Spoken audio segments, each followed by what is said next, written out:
Government బడులలో CBSE నుంచి IB దాకా ప్రయాణం చేయించడం మొదలెడితే అప్రిషియేట్ చేయాల్సింది పోయి ఈ రోజు మన కర్మ ఏమిటో తెలుసా? ఇలా మన గవర్నమెంట్ బడులలో ఇంగ్లీష్ మీడియం తీసుకువచ్చినందుకు ఒక చంద్రబాబుతో యుద్ధం చేయాల్సి వస్తా ఉంది, ఒక ఈనాడు రామోజీరావుతో యుద్ధం చేయాల్సి వస్తా ఉంది, ఒక ఏబిఎన్ ఆంధ్రజ్యోతితో యుద్ధం చేయాల్సి వస్తా ఉంది, ఒక TV5తో యుద్ధం చేయాల్సి వస్తా ఉంది. వీళ్ళందరితోనే కాక ఒక దత్తపుత్రుడితో కూడా యుద్ధం చేయాల్సి వస్తా ఉంది.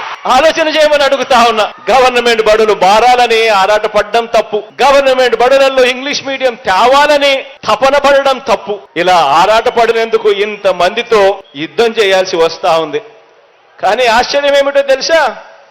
ఇలా మనపై యుద్ధం చేస్తా ఉన్న వీళ్ళ పిల్లలు గాని, వీళ్ళ మనవళ్ళు మనవరాళ్ళు గాని వీళ్ళందరూ కూడా ఏ మీడియంలో చదువుతున్నారు అని చెప్పి మీలో ఎవరైనా కూడా వాళ్ళని గట్టిగా నిలదీస్తే మాత్రం ఏ ఒక్కరూ కూడా చెప్పరు వాళ్ళ పిల్లలు వాళ్ళ మనవళ్ళు మనవరాళ్ళు తెలుగు మీడియంలో చదువుతున్నారు అని చెప్పి. వాళ్ళ పిల్లలేమో ఇంగ్లీష్ మీడియంలోనే చదవాలి, కానీ మన పిల్లలు అదే ఇంగ్లీష్ మీడియంలో చదవడానికి మీ జగన్ అడుగులు ముందుకు వేస్తే మాత్రం తెలుగు భాష అంతరించిపోతుంది అని చెప్పి ఏకంగా యాగి చేస్తూ మన మీద యుద్ధాన్నే ప్రకటిస్తా ఉన్నారు వీళ్ళంతా కూడా. ఆలోచన చేయమని అడుగుతా ఉన్నా. నేను చెప్తా ఉన్న ప్రతి మాట కూడా ఆలోచన చేయమని కోరుతా ఉన్నా. తల్లిదండ్రులు పిల్లలు అందరూ కూడా గమనించాలని చెప్పి కూడా కోరుతా ఉన్నా. పెత్తందారులైన వారికో ధర్మమట, పేదలైన మీకో ధర్మమట. వారి పిల్లలకు ఓ బడంట, మన పిల్లలకు ఇంకో బడట. వారి చదువులు వేరట, మన చదువులు వేరట. ఆలోచన చేయమని అడుగుతా ఉన్నా. పెత్తందారులుగా వారు ఉండాలట, పనివారిగా మనం ఉండాలట. పరిశ్రమలు వారివట, కార్మికులుగా మాత్రమే మనమట. సామ్రాజ్యాలన్నీ వారివట, సామాన్యులుగా మాత్రమే మనం మిగిలిపోవాలట.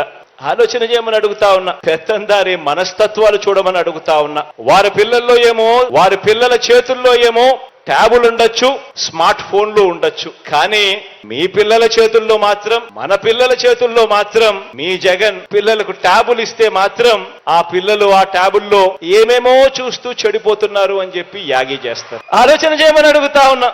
ఇవన్నీ కూడా ఏదైతే నేను చెప్తా ఉన్నానో ఇవన్నీ కూడా ఎప్పటికీ కూడా మన పిల్లలు పేదలుగానే ఉండిపోవాలి అని కోరుకునే పెత్తందారి మనస్తత్వానికి ఇవన్నీ కూడా నిదర్శనాలుగా మన కళ్ళ ఎదుటే కనిపిస్తా ఉన్నాయి. గవర్నమెంట్ బడిలో చదివిస్తా ఉన్న ప్రతి ఒక్క పేద కుటుంబం ఒక్క విషయం మాత్రం ఖచ్చితంగా గుర్తుపెట్టుకోండి. ఇప్పుడు విద్యారంగంలో కూడా వారికి మనకు మధ్య జరుగుతా ఉన్నది ఒక యుద్ధం.